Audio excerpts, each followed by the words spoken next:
I'd like to add my thanks for the tremendous hospitality and generosity of the organizers who brought us all together for this occasion. So thanks once again. One of the great cultural achievements of the modern age has undoubtedly been the vast attempt to recuperate the cultural and spiritual legacies of earlier civilizations.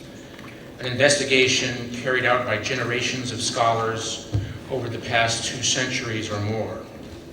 No doubt, a part of this enterprise has been the restless desire to compensate for the alienating effects of modernity and its globalizing sequels. The search for authenticity in the past includes the fundamentalist quest for the original purity of religion in the absolute authority of Scripture, as one sees in Neo-Salafi movements in Muslim contexts. But there are also more cosmopolitan attempts to engage with the past, and such a motive has played an important part in the scholarly study of the great Andalusian Sufi, Ibn Arabi, since the early 20th century. In this article, I'd like to present an analysis of one of the most original, reasoned interpretations of the thought of Ibn Arabi, proposed by the Egyptian scholar Nasr Hamad Abu Zayd in his important Arabic study, Thus Spake Ibn Arabi, Hakada Takallama Ibn Arabi, published in 2002. Abu Zayd there develops a literary interpretation of Ibn Arabi that attempts to deal with some of the key problems of modernity, particularly in terms of religious pluralism and the relationship between religion and the intellect. I should add that the significance of Abu Zayd's argument needs to be appreciated in relation to the persecution that he himself has suffered for his academic writings.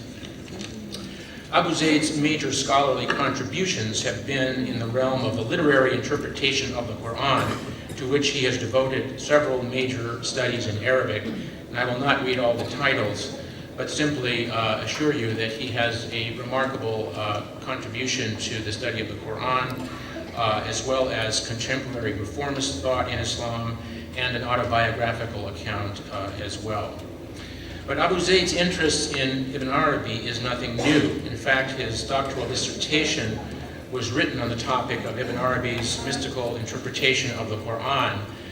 This was entitled Falsafat al-Ta'wil, the philosophy of interpretation, and I've just learned that Dr. Ceyhan, who presented a paper yesterday, has completed a Turkish translation of this important early study by Abu Zayd, so I am sure Turkish readers will appreciate that when it appears in print. Subsequently, as he himself has documented, Abu Zayd, as professor of Arabic literature at Cairo University, encountered a concerted campaign of persecution from Egyptian authorities on the basis of his scholarly work, particularly on the Quran. His website briefly summarizes the result as follows. In 1995, a Cairo appeals court ordered Abu Zayd divorced from his wife on the ground of his alleged apostasy. With his wife, he has been living in the Netherlands since. End of quotation. He presently holds the Ibn Rushd Chair of Humanism and Islam at the University for Humanistics in Utrecht. By his own account, he studies modern Islamic thought by critically approaching classical and contemporary Islamic discourse in the field of theology, philosophy, law, politics, and humanism. The aim of his research is to suggest a theory of hermeneutics that might enable Muslims to build a bridge between their own tradition and the modern world of freedom, equality, human rights, democracy, and globalization. This is Abu Zayd on his own activities. Thus Spake Ibn Arabi invokes by its title the famous work of Friedrich Nietzsche, Also sprach Zarathustra, as the author himself has acknowledged to me in personal conversation. It was in that work that Nietzsche proposed some of his most characteristic themes, including eternal recurrence, the doctrine of the overman who transcends morality, and the will to power, using a fictionalized Zarathustra, or Zoroaster, as a spokesman for his own critical philosophy. Abu Zayd does not go further than the title in invoking Nietzsche, and in truth, his book demonstrates a personal engagement with Islam and the Sufi tradition that is far from the profound alienation from religion that is articulated by the German philosopher. Nevertheless, the explicit reference to Nietzsche's work may indicate that there is a similarity insofar as Ibn Arabi, like the fictional Zarathustra, stands for Abu Zayd as the model of the philosopher who provides a liberating teaching, but leaves it to those who follow to advance to the next level, rather than staying to assume a position of authority in a traditional sense. I'm going to skip over a brief outline of the table of contents of the book.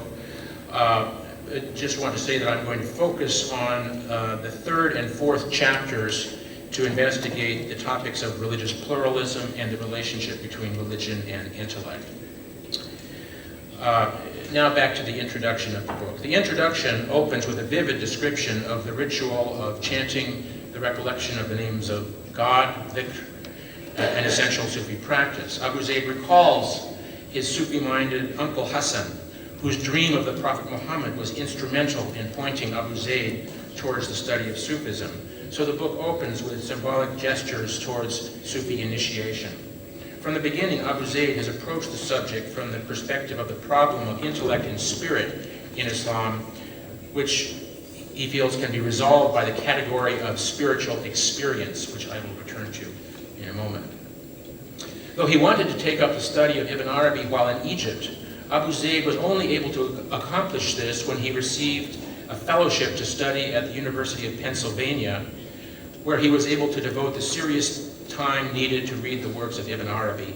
It took him 2 years to read the Futuhat in its totality, at the same time studying works on philosophy and religion ranging from Origen, the early Christian theologian, to Gadamer. Having devoted over 2 decades now to the study of Ibn Arabi, Abu Zayd asked himself whether the Andalusian master could be considered modern. A sort of answer came when he discovered, to his surprise and delight, that there were circles of readers in Europe and America, such as the Marhiuddin Ibn Arabi Society, who demonstrated a strong contemporary interest in the Shaykh, even to the extent of distributing audio recordings of the poetry of Ibn Arabi. At this point, Abu Zayd breaks into a citation of the famous verse by Ibn Arabi, "My heart has become a receptacle of every form," which concludes with the celebrated couplet, "I follow the religion of love. Wherever its camels turn, love is my religion and my faith." Abu Zayd observes that indeed love is the root of his religion. Abu Zayd concludes his introduction with several final comments. First, without alluding to his persecution in Egypt, Abu Zayd mentions the publication of the German translation of his autobiography in 1999 and an invitation extended to him by a German publisher requesting him to write a new book on Ibn Arabi which would be more suitable for a general readership than his doctoral thesis. Abu Zayd actually began to write the book in English for the sake of convenience in translating it into German, but he quickly realized it would be better to write it in his native Arabic, somewhat to the discomfiture of the publisher. Second, Abu Zayd was delighted when Professor Annemarie Schimmel, the celebrated authority on the study of Sufism, offered to translate the book herself from Arabic to German, although this unfortunately did not come to pass. I should remark parenthetically that this was a remarkable offer, since Professor Schimmel ordinarily maintained that she didn't really understand Ibn Arabi, but she liked Abu Zayd's approach so much that she wanted to assist in any case. As a third point, Abu Zayd relates that he completed the book in June of 2001, only a short time before the events of September 11, 2001, which, as he remarks, reverberate in the preface that follows. While Professor Schimmel was to him an example of faith in the unity of human civilization from the perspective of spiritual experience, the contrary and highly ideological notion of the clash of civilizations was predominating at this point in Europe and America. In his only reference to the book's title, Abu Zayd says, "Thus spake Ibn Arabi about civilizations, cultures and religions. This is the subject of the book which I was honored to introduce to the Arab reader, and the book finally appeared in Arabic in 2002. In his preface, Abu Zayd turns to the question, why Ibn Arabi today? It is here that he presents his brief analysis of the factors motivating the spiritual quest, particularly the anxiety, the high technology, and the injustice that are such prominent features of modernity. He relates the Enlightenment to cultural relativism, the rise of individuality and capitalism, and these in turn are linked to the colonial mentality and the binary opposition between the civilized and the barbaric. He remarks that the response of the Christian churches to the Enlightenment was to turn outward in the form of missionary activity, naturally arousing an anti-colonial feeling. At this time, Islam became, as he puts it, a spiritual capital that supplied the revolutionary symbols for the struggle against colonialism. So Islam became a kind of local formula for seeking justice. Thus arose a case of local cultures arrayed against the global north, since the global market has become the new god. As might be expected, Abu Zayd cites the writings of Fukuyama on the supposed apocalypse of capitalism and the fulminations of Huntington on the clash of civilizations. Abu Zayd describes the current status of Asian civilizations as in conflict with modernity, although he does not raise here the general topic of fundamentalism as a revolt against the ideologies of modernism. He depicts secularism as the new religion of market and power, which brooks no resistance. For him, the god of secularism is like Dracula, a mighty idol that is immune to traditional religion.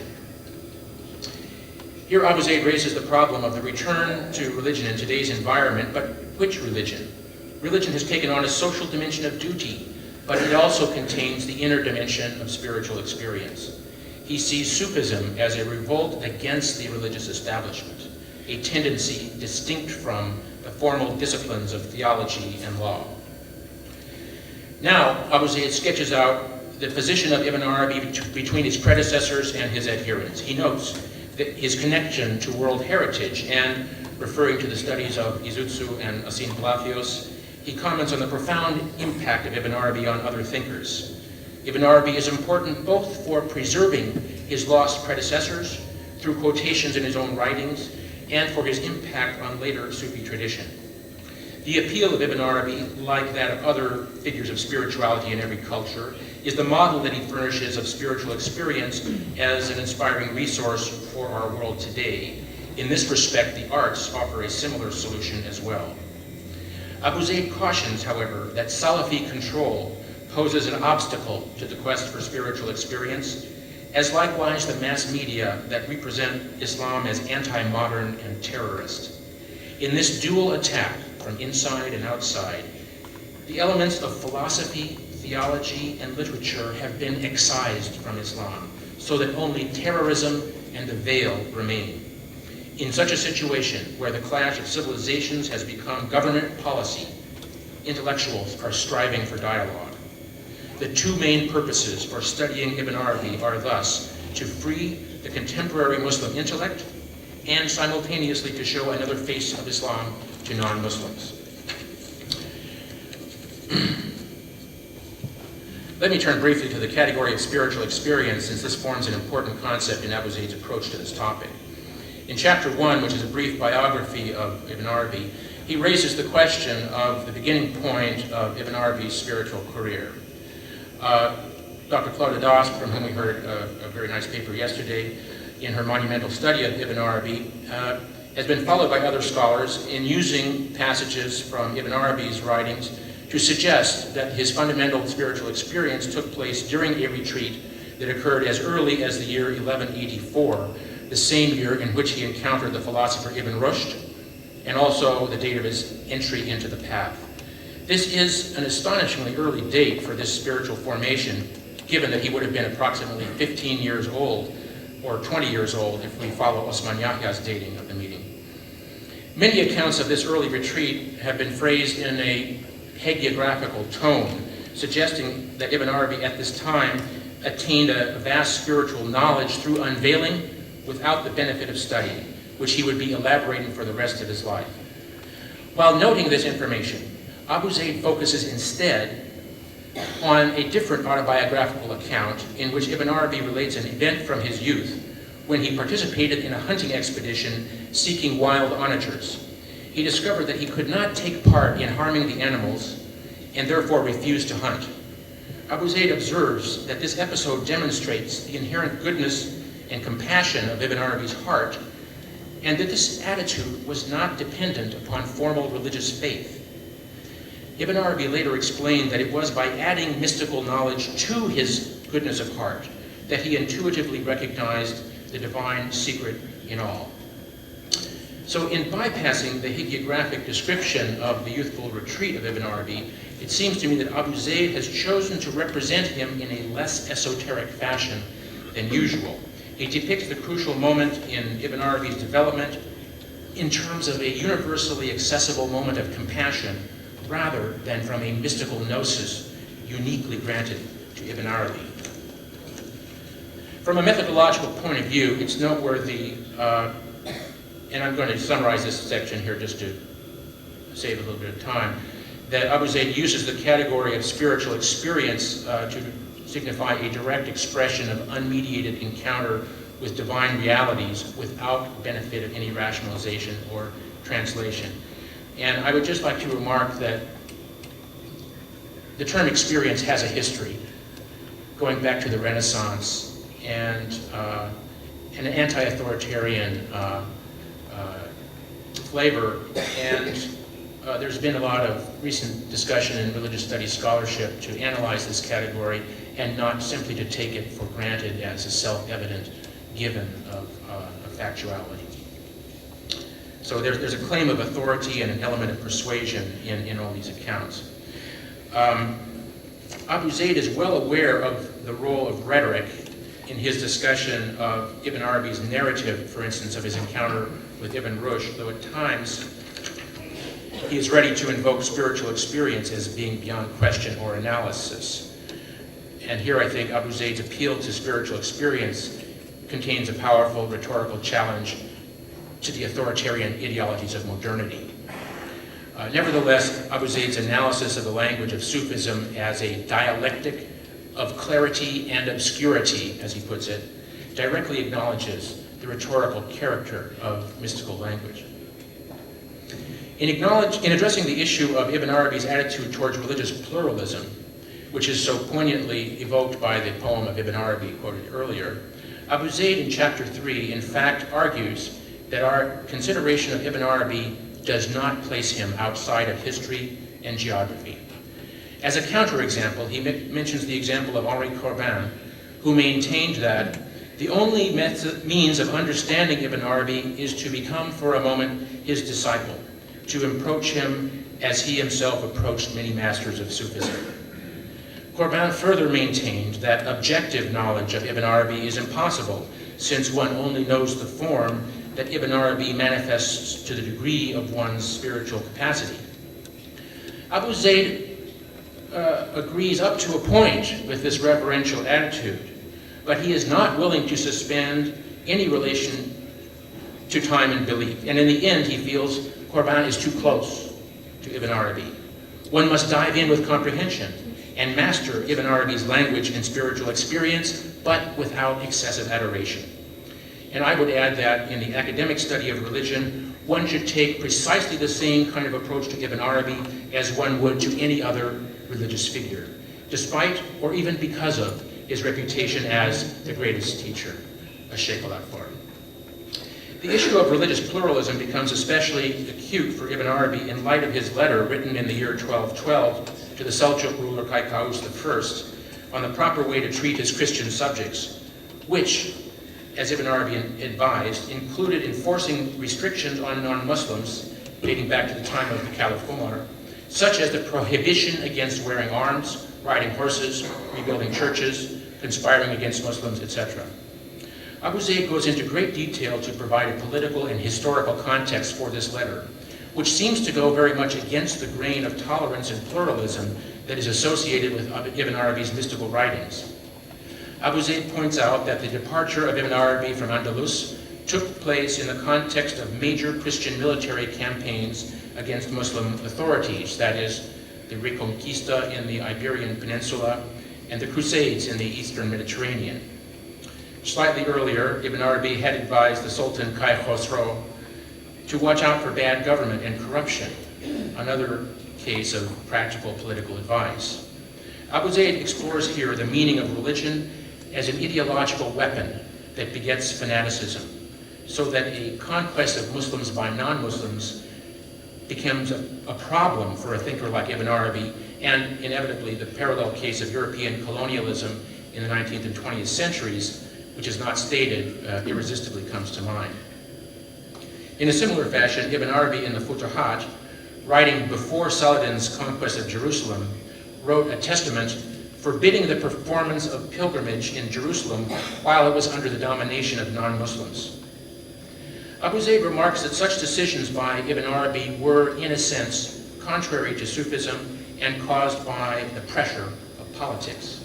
Abu Zayd further criticizes Ibn Arabi for indulging in a triumphalist reading of history, according to which political or military victory signifies divine approval.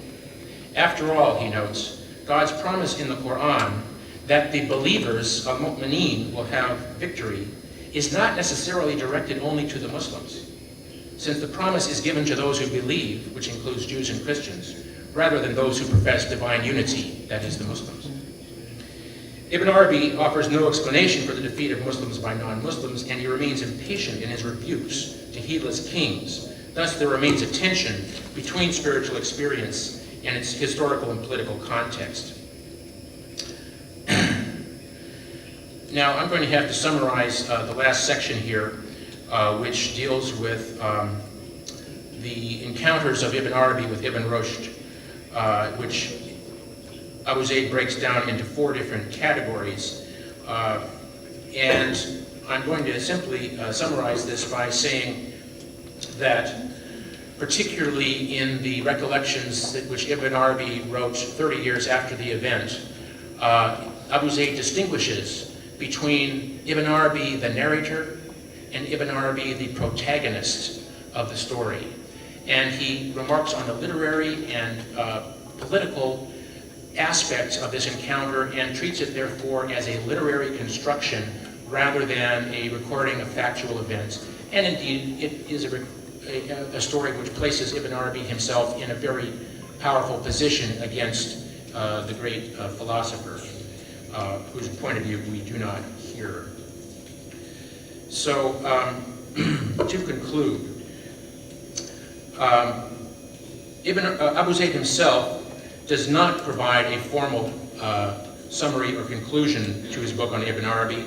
The 5th and 6th chapters concern the metaphysics of the divine names and the inner interpretation of the prescriptions of the law.